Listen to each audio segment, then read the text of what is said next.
Hi, I'm Rob. I'm Managing Director for ECOM. We're a digital recruitment business in Manchester and part of the wider Interquest group. On a monthly basis, we release our MIQ report, which is an in-depth look at the talent market across the UK.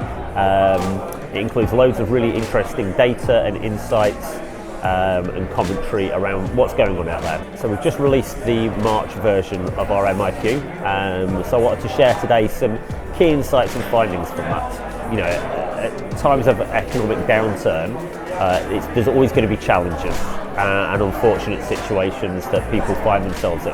However, you know, if you look into the data and actually speak to people in the market, yes, while there are pockets of redundancies, of freezing of growth, there's still a lot of real positivity in the market at the moment. So if we look specifically at the Manchester and North West digital and tech market, we are still seeing a high level of confidence in growth. So it's grown 8 points through January to where we are now, sat at just under 50% confidence. This is actually the highest anywhere in the UK. Over recent years, we've really seen Manchester grow into being a major technology and digital hub. Not just in the UK, but for the whole of Europe. There's over 1,600 startups and scale-ups in our city, and the digital and tech sector employs over 60,000 individuals.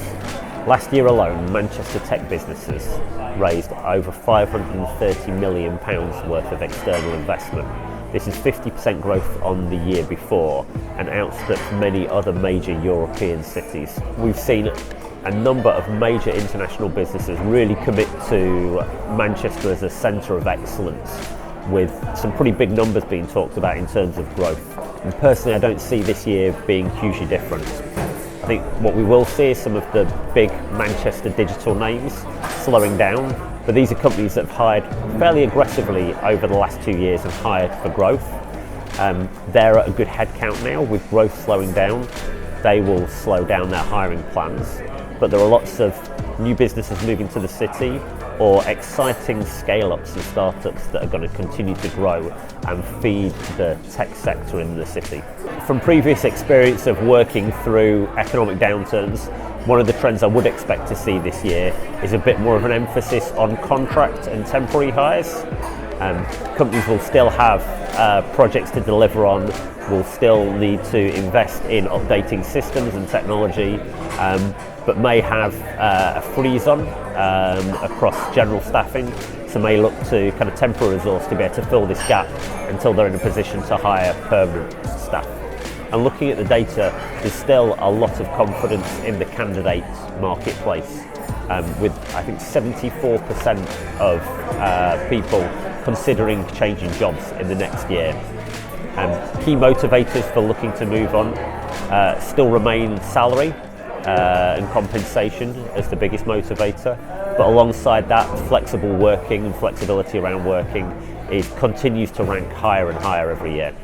Software engineering and development roles still continue to be the most difficult to fill, not just in Manchester but across the UK in digital and tech. Closely followed by DevOps and platform roles, where we're seeing a real growth in demand for this skill set. There's no denying that 2023 will be more difficult than 2022, but as I said before, 2022 was a year of huge growth and a very positive market. This year, companies will still grow, will still hire, and if you're looking to hire talent yourself, you will still be able to find that talent, but it may be more difficult to find the best people than it was in the previous year. If you're looking to hire the best talent, what's the advice I could offer? While people might say it's not all about money, ultimately you've got to have the right salary and offer the right package, otherwise you're not even going to get a look in. So first and foremost, make sure that your compensation is right and on par with market. Make sure that you offer the right level of flexibility around working from home and flexible working hours. You don't need to offer fully remote. In fact, actually, some of the companies that we see have the most success are the ones that have a hybrid model, but make sure that you can offer what your candidates are looking for. Have a clear narrative. Understand why people would want to work for you. What is it that's interesting or exciting about your opportunity? Is it what you're doing? Is it the technology that you're working in? Is it the story behind where you're going as an organisation? Understand what makes you unique, what makes you stand out from your competitors, and really build a story around that you can use to sell who you are and why people should work for you.